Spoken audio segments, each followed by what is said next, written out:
জ্যেষ্ঠ সাংবাদিক, তুমুল জনপ্রিয় টেলিভিশন মুখ এখন জনাব মাসুদ কামাল। জনাব মাসুদ কামাল, আপনাকেও আমাদের শুভেচ্ছা জানাই। আপনি আমাদের সময় দিয়েছেন, সেজন্য শুভেচ্ছা কৃতজ্ঞতা জানবেন। আজ রয়েছেন শান্তিতে নোবেলজয়ী অর্থনীতিবিদ ডক্টর মোহাম্মদ ইউনুস। ডক্টর মোহাম্মদ ইউনুস, আপনাকে আমাদের অনুষ্ঠানে স্বাগত জানাই। আপনাকে আরও জানিয়ে রেখে আমাদের সাথে আমাদের প্রযোজক আরাফাত এবং আমাদের যারা জার্মান কলাকুশলী আছেন তারা সবাই আপনাকে সালাম শুভেচ্ছা জানিয়েছেন। আমরা আপনাকে খুব ধন্যবাদ জানাই আমাদেরকে সময় দেওয়ার জন্য। আমিও সালাম জানাচ্ছি সবাইকে, অসংখ্য ধন্যবাদ সবাইকে, তোমার কলা কৌশলী এবং আরাফাত এবং তোমাকে এবং শ্রোতাদের সবাইকে সালাম দিচ্ছি। Thank you so much. Amal ভাই, আপনি যদি একটু সংক্ষেপে বলেন। আমরা দেখেছি যে আমরা সবাই এস্টাবলিশমেন্টকে একটু কোশ্চেন করতে চাই, যে সরকার থাকে তাকে কোশ্চেন করতে চাই, কিন্তু ফ্যাক্ট রিমেন্স এবার রমজান মাসে দ্রব্যমূল্য, বিদ্যুৎ পরিস্থিতি, ঈদযাত্রা এসব বিষয়ে অন্তর্বর্তী সরকার মোটামুটি ভালোভাবে সামাল দিতে পারায় এবং চুরি ডাকাতি ছিনতাই কিছুটা নিয়ন্ত্রণে আসায় দেশের রেমিটেন্স প্রবাহ বাড়ায় এবং বিভিন্ন ধরনের সম্মেলন, নানা ধরনের আন্তর্জাতিক পর্যায়ে বাংলাদেশের নানা পরিস্থিতি, এসব বিষয় মিলে জনগণের বড় একটি অংশ অ্যাপারেন্টলি ডক্টর ইউনূস সরকারের প্রতি আস্থা ফিরে পেয়েছে বলে নানাভাবে মনে হচ্ছে। আমার যারা বিএনপি বা জামায়াত যে করেন যেসব পরিচিতরা, নেতৃবৃন্দরা, তারাও অনেকে বলছেন ডক্টর ইউনূসের প্রতি এই দেশের মানুষের কিছুটা আস্থা বেড়েছে, অ্যাপ্রুভাল রেটিং অনেক বেড়েছে বলে মনে হচ্ছে। এমনকি এনসিপির নেতাও পরিণত হয়েছেন ডক্টর ইউনূস। মানে এনসিপির নেতা হিসাবে কিন্তু এখন আর নাহিদের নাম আমরা শুনি না, ডক্টর ইউনূসের নামই আমরা বেশি শুনি। ডক্টর ইউনূসের মানে নিজেকে একটি নেতা হিসাবে, শাসক হিসাবে প্রতিষ্ঠিত করতে পেরেছেন বলে মনে হয়। সেই ক্ষেত্রে ইলেকশন যদি পরে হয়, ডক্টর ইউনূস সরকার যদি আরেকটু বেশি সময় থাকে, তাহলে কি অসুবিধা? আমরা কেন বিএনপিকে নিয়ে আসার জন্য এত অস্থির হয়ে উঠেছি, বা যারা নির্বাচন করে আসবে তাদের জন্য অস্থির হয়ে উঠেছি? সরি, প্রশ্নটা লম্বা হয়ে গেল, আমি আর কথা বলছি না। এখানে একটা কথা আমি বলি আপনাকে, ডক্টর ইউনূস ভালো করছেন কি মন্দ করছেন এটা তো আমার দেখার বিষয় না রে ভাই। না, কেন আমি বলি, ডক্টর ইউনূস কোন সরকারের প্রধান? উনি একটা অন্তর্বর্তী সরকারের প্রধান। অন্তর্বর্তীকালীন সরকার মানেটা কি? মানেটা হলো একটা রেগুলার গভর্নমেন্ট আসবে, যতদিন সেই রেগুলার গভর্নমেন্টটা না আসে ততদিন সরকারটাকে পরিচালনার জন্য এবং ওই রেগুলার গভর্নমেন্ট আনার জন্য যে নির্বাচনটা হবে, সেই নির্বাচনটা অবাধ এবং নিরপেক্ষ করার জন্য একটা সরকার দরকার। সেটি হলো ডক্টর ইউনূসের সরকার। এই কথাটা তো মাথায় রাখতে হবে। কাজেই এই সরকার তো রেগুলার গভর্নমেন্টের মতো কাজ করবে না। এবং অন্তর্বর্তী সরকার, আপনি যেগুলো আমরা সাফল্য বললাম, আমরা কিন্তু এগুলি একটা অস্বীকার করছি না। রমজানের শাকসবজির দাম কম ছিল, কোনো সন্দেহ নাই। চালের দাম কি কম ছিল? তেলের দাম কি কম ছিল? ছিল না। এখন আপনি বলবেন যে চাল তেল নিয়ে গত রমজানে সবকিছুর দামই বেশি ছিল, চালের দামও বেশি ছিল, শাকসবজির দামও বেশি ছিল। এবার শাকসবজির দাম কম, এটা আমাদের জন্য একটা রিলিফ না? রিলিফ, অবশ্যই রিলিফ, আমি অস্বীকার করছি না। রমজান তো শেষ, এখন কি হচ্ছে শুনেন। আমার কাছে ওই দিন এক ভদ্রলোক 3টা রিসিট পাঠাইছে, 3টা রিসিট। একটা রিসিট সে মোহাম্মদপুরের একটা দোকান থেকে, মায়ের দোয়া নামে একটা চাউলের দোকান, সেই দোকান থেকে সে জানুয়ারি মাসের 3 তারিখে 25 কেজি চাউলের এক বস্তা চাউল কিনছে 1740 টাকা দিয়ে। সেই একই দোকান থেকে সেই একই চাল, একই পরিমাণ চাল উনি ফেব্রুয়ারি মাসের 1 তারিখে কিনছেন 1950 টাকা দিয়ে। সেই একই দোকান থেকে একই পরিমাণ চাল, 25 কেজি চাল, উনি এপ্রিল মাসের 7 তারিখে কিনেছেন 2155 টাকা দিয়ে। কথাটা খেয়াল করেন, 4 মাসের ব্যবধানে চাউলের দাম 1700 থেকে 2100 টাকা হয়ে গেছে, কিন্তু একই দোকানে একই জায়গায়। কাজেই এটা হলো রিয়েলিটি। আর গতকালকে তো আপনার তেলের দাম বাইরে গেল 1 লাফে 14 টাকা। তো এখন আপনি যদি বলেন না তেলের দাম কম আছে, চাউলের দাম কম আছে, দাম বেড়েছে কিন্তু আমাদের ক্রয় ক্ষমতা বেড়েছে, বলতে পারেন ভাই। অনেক কথাই আগেও শুনেছি, এখনো শুনতে পারি। সেগুলি এক জিনিস। বিষয়টাই কি হয়েছে আমি বলি, ডক্টর ইউনূস হলো একটা অসাধারণ পিআর পার্সন। উনি জানেন যে কিভাবে পিআরের কাজগুলি করতে হয়। সোশ্যাল মিডিয়ায় এক ধরনের হুজুগ উনি চালাচ্ছেন খুবই প্ল্যান্ড ওয়েতে, খুবই। কিন্তু একটা কথা মাথায় রাখতে হবে ভাই, মাথায় রাখেন, যারা সোশ্যাল মিডিয়ায় এগুলি করে তারা কিন্তু বাজার করে না। বাজার করে বাবা, রান্না করে মা, ছেলে খায় আর খেতে খেতে স্ট্যাটাস দেয়। এটা মাথায় রাখতে হবে ভাই। এটাই বাংলাদেশে এখন হচ্ছে। কি হচ্ছে বাবাকে জিজ্ঞাসা করেন যে বাজার করতে যে তার কি হয়েছে। আমি কিন্তু বাজার করি না কামাল ভাই, আমি গত পরশুদিন বলি আপনাকে, গত পরশুদিন আমি এমন কোন সবজি পাই নাই যার দাম 80 টাকার কম আমি পাই নাই ভাই, আমি নিজে কিনেছি, আমি কিন্তু একজনের কাছে শুনে বলতেছি না। না কিন্তু কামাল ভাই, একমাত্র টমেটো পেয়েছিলাম 50 টাকা কেজি, কিন্তু কামাল ভাই, টমেটো ছাড়া আর প্রত্যেকটা জিনিসের দাম 80 টাকা কেজি। কিভাবে কমলো ভাই? কিন্তু কামাল ভাই বলেন কিভাবে কমলো? না না ঠিক আছে, কিন্তু কামাল ভাই আমি আপনি দুজনই আপনি আমার থেকে অনেকখানি বড়, কিন্তু আমরা আসলে এই সরকারগুলিকে খেয়াল করি। তো এই আওয়ামী লীগ সরকার, তার আগে যখন বিএনপি সরকার ছিল, তাদের যে মানে তৃণমূল পর্যায়ে তাদের যে বাহিনী আছে, সেটা ছাত্রদের হোক, যুবদের হোক, এটার হোক, তাদের একটা বড় চাঁদাবাজি এবং পাওয়ার এক্সারসাইজ করার একটা সিন্ডিকেট আছে। আমাকে আমার একজন গ্রামীণ বন্ধু ফোন করে সেদিন বলেছিলেন যে তোমরা তো গ্রামে আসো না, তোমরা বুঝবা না যে আমরা তো এই চাঁদাবাজি থেকে এখন মুক্ত আসি। এখন তো কেউ আমাকে এসে দলের মানে উনি হ্যাডাম শব্দটা ব্যবহার করছেন, সেটা দেখাচ্ছে না। সমন্বয়কদের ওই গ্রাসরুট লেভেল এরকম দল নাই। তো এইটা তাদের জন্য একটা স্বস্তির। এইটা আমরা কেমনে বুঝবো? আমরা শুধু তথাকথিত নির্বাচন এর নাম দিয়ে এটাকে আমরা আসলে, না, আমি আপনার সঙ্গে কিন্তু একদম দ্বিমত করছি না। ওই পর্যায়ের এই ছুটকা ফাটকা চাঁদাবাজি এখন আসলে ওইভাবে নাই। ঢাকার রাস্তাতেও এই ফুটপাতে বাদামওয়ালাকেও কিন্তু প্রতিদিন 100 টাকা করে চাঁদা দিতে হতো আগে, যে নাকি চীনা বাদাম বিক্রি করে। ওটা এখন নাই, আমি নিজে চেক করে দেখেছি, ওগুলি নাই। এটা হলো একটা পজিটিভ দিক। কিন্তু একটা কথা আপনাকে মাথায় রাখতে হবে, সেই জিনিসটা হলো আমি কিন্তু বাংলাদেশে ডক্টর ইউনূস সরকারকে হাসিনা সরকারের সঙ্গে তুলনা করব না। হাসিনা সরকার তো আমার কল্পনার চেয়েও খারাপ সরকার ছিল। তাদের দৌরাত্ম্য, তাদের দাপট, তাদের অনিয়ম, দুর্নীতি, এটার সঙ্গে আমি কোনো সরকারকে তুলনা করব না। সেটা এক জিনিস। ওইখান থেকে আমরা মুক্তি পেয়েছি। মুক্তি পাওয়া মানে এইটা এখন যে পেয়েছি, এটাই যে আমাদের প্রাপ্তি, এটাই যে আমাদের প্রত্যাশা, তা কিন্তু নয়। আমরা কিন্তু নিয়মতান্ত্রিক সরকার চাই। কেন চাই সেটা আমি বলি। আপনি যতক্ষণ পর্যন্ত আপনাকে রেগুলার পলিটিক্যাল গভর্নমেন্ট না আসবে, ততক্ষণ পর্যন্ত এই দেশে কোনো বিনিয়োগ আসবে না। আপনি সিঙ্গাপুর থেকে স্মার্ট লোক নিয়ে আসেন আর 41,000 উপরে থেকে ঝাঁপ দেওয়া লোককে নিয়ে আসেন, ভাই কোনো লাভ হবে না।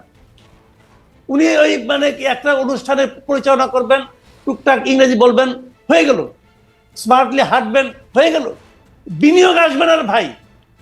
পলিটিক্যাল গভর্নমেন্ট ছাড়া রেগুলার গভর্নমেন্ট যারা বিনিয়োগ করবে, তারা কিসের উপর ভরসা করে করবে না।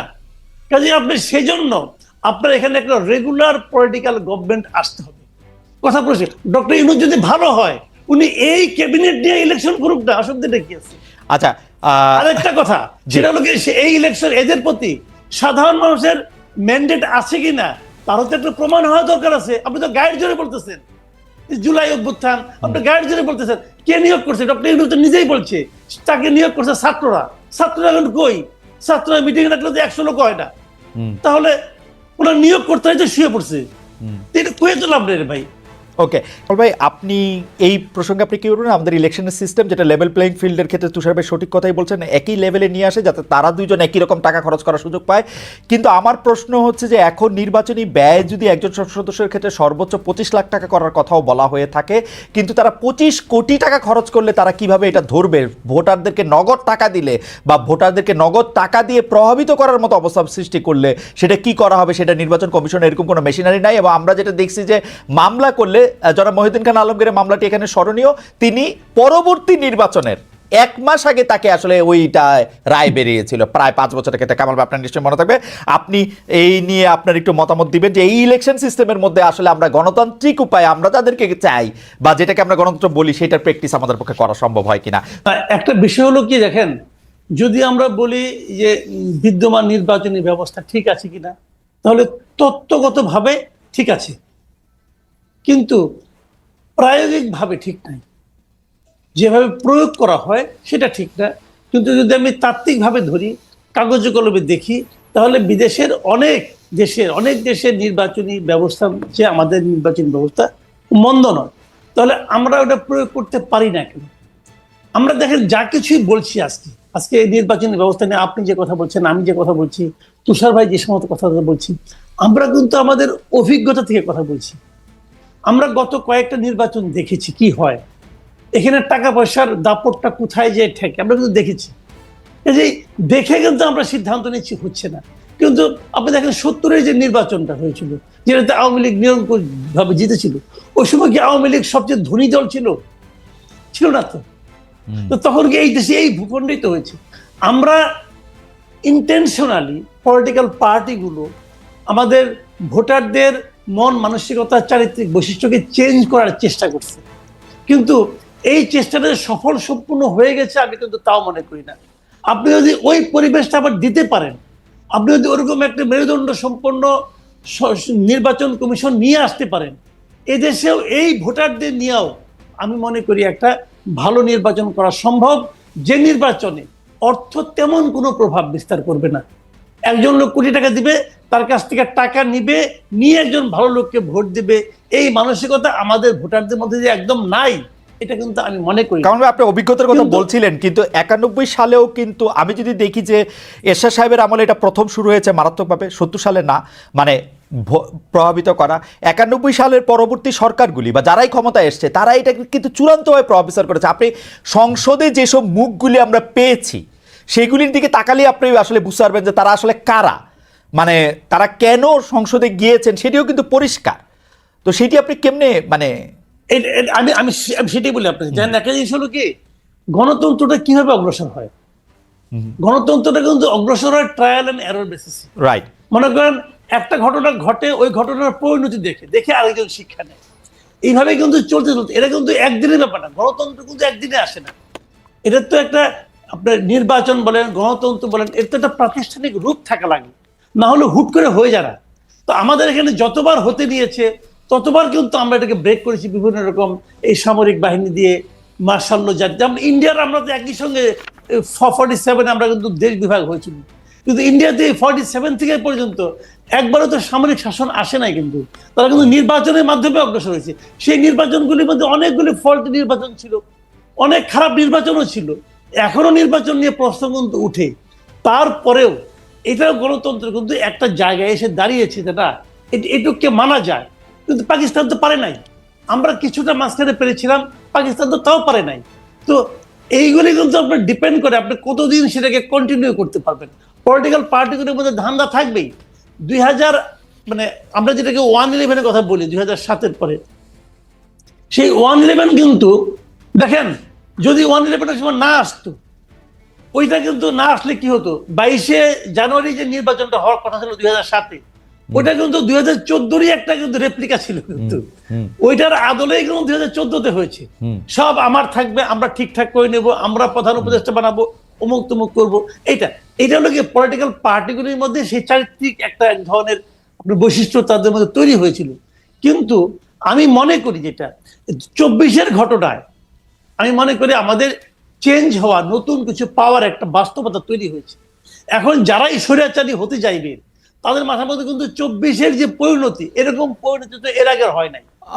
24-এর যে পরিণতি, শাসকের যে নির্মম যে মানে পরাজয় এবং পলায়ন এবং পর্যুদস্ত হওয়ার যে ঘটনা, এরকম ঘটনা কিন্তু অতীতে কখনোই হয় নাই। এরশাদ দেখেন স্বৈরাচারী ছিল, তারও পতন ঘটছিল, কিন্তু উনি কিন্তু ইলেকশন করতে পেরেছেন জেলখানা থেকেও, পেরেছেন তো। কিন্তু এখন কি হচ্ছে, এখন যে বাস্তবতাটা, এরা তো ইলেকশন করতে দিলেও আসতে পারবে না, অবস্থা এমন দাঁড়িয়েছে। মানুষের যে ক্ষোভ, এই ক্ষোভটা দেখে কিন্তু আমি মনে করি আগামীতে শিক্ষা নেওয়ার বিষয় আছে। কিন্তু তার পরিবর্তে আপনি যদি জনগণের হাতে যদি আপনার বেছে নেওয়ার ক্ষমতাটা না দেন, তার যে অধিকার, এটা তো অধিকার হবে আমার। আপনি যারা বলতেছেন যে ইউনূসকে 5 বছর রাখতে হবে, ওনারা ওনাদের ভালোবাসা থেকে বলতেছেন, ওনাদের ভালোবাসাকে আমি অনার করি, কিন্তু পাশাপাশি আমি ওনাদেরকে বলবো যে আপনি কি সবার কাছে জিজ্ঞাসা করছেন? না। সবার মতামত দিচ্ছেন? না। সবার মতামত যখন নিতে পারবেন, সেটাকে আমি ডেমোক্রেসি বলতে পারবো। আপনি আজকে ইউনূসকে বলবেন, আমি একটা কথা বলে শেষ করি, আজকে আপনি ইউনূসকে ভালো বলতেছেন, আচ্ছা কালকে যদি ইউনূস মারা যায় তখন আপনি কি করবেন? তখন আপনি আরেকজন ইউনূসকে কোথায় পাবেন? পাবেন তো না। সেক্ষেত্রে আপনাকে কি করতে হবে? আপনাকে সিস্টেম ক্রিয়েট করতে হবে। আপনার সংস্কারের কথা বলেন যে সিস্টেম ক্রিয়েট করবেন, আপনারা নিজেরাই তো সিস্টেম ভাঙার চেষ্টা করতেছেন যে ওনাকে রাখতে হবে। কেন? ওনার যদি জনগণের সমর্থন থাকে তাহলে উনি তো একটা পার্টির সঙ্গে আছেন অথবা পরোক্ষভাবে আছেন, উনি প্রকাশ্যে চলে আসেন, ওই পার্টির নেতৃত্ব দেন, ইলেকশন করেন। যদি জনগণ আপনাকে চায় আপনি নির্বাচিত হবেন। ওনার তো টাকার অভাব নাই, 666 কোটি টাকা তুমি কয়েকদিন আগে মাফ করে নিচ্ছেন, টাকার তো অভাব নেই রে ভাই, ওই টাকা দিয়ে ইলেকশন করেন না, অসুবিধাটা কি?